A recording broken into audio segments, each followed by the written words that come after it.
my last video was about a processor on a spherical ingot, and if it had a uniform thickness on it, then it could work on storing reflection of the field that it's processing into the ingot itself as a ground couple, like a AC distributed intercept system.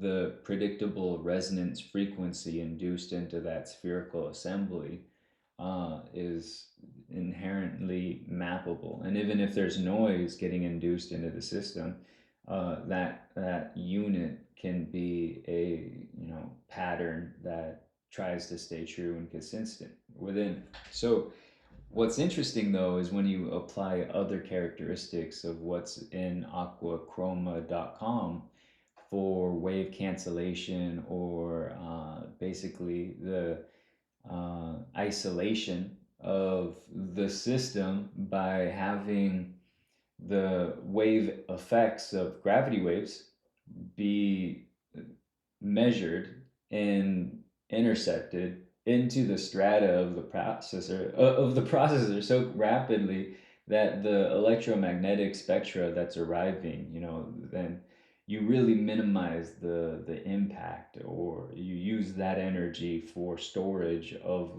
the phase array to update the temporal map that's contained within using a scalar subset, of what can get absorbed by that processing media.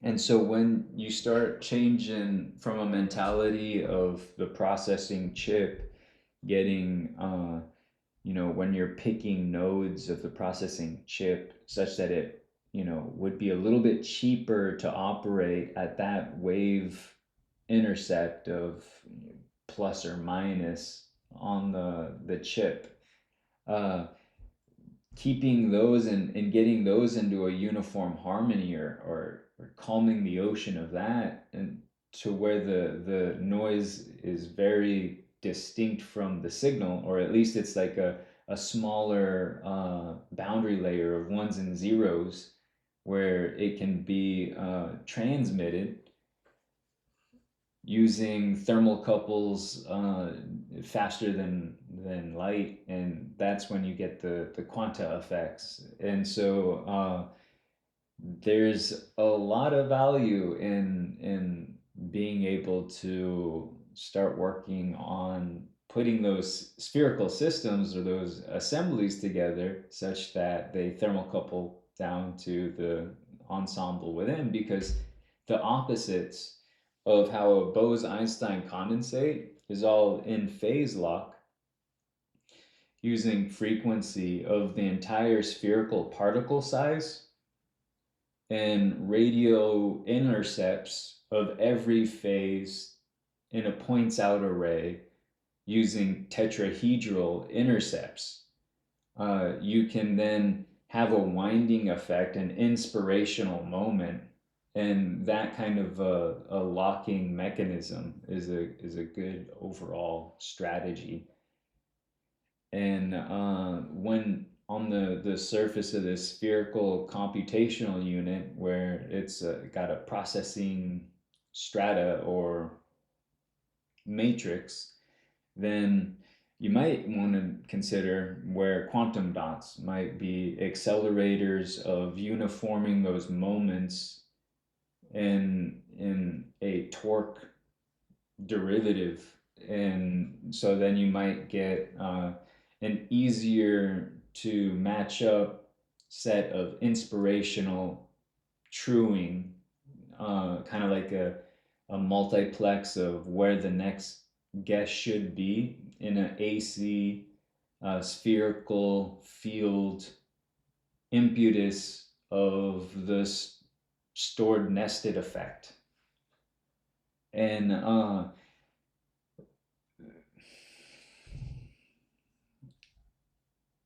it's probably going to take some people coming together to write all of this and put this into a proper system. Yet it seems to be a really good phase battery, and it has a lot of feedback potential that would be very true to the entire data set because it's a field energy. So how it basically projects onto systems could be derivatives of, okay, well, it would be from this angle. So you could use, CAD like geometry in the digital line intercepts of this is really the proper simplification to consider this point logic and isometric drawing from this to this using this radii of change of perspective and that kind of, optical subset is logical.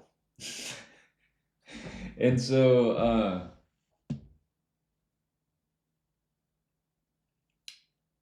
chip manufacturers, I need some help.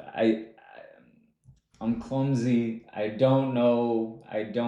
If just having a LED matrix from center and having that grounded in there like a surface of planetary AC waveforms, with ground spikes on the edge of homes is the proper qubit mentality for interruptive, simplifications on how things could be, uh, you know, what a change might do in derivation, kind of a molecular echo that goes through the processor in some formula of like, let's cross compute this and see what kind of stress tensors we see in this subset. So then there's these little alignments of fields that would be just the right amount of contrast because we have these effects of space-time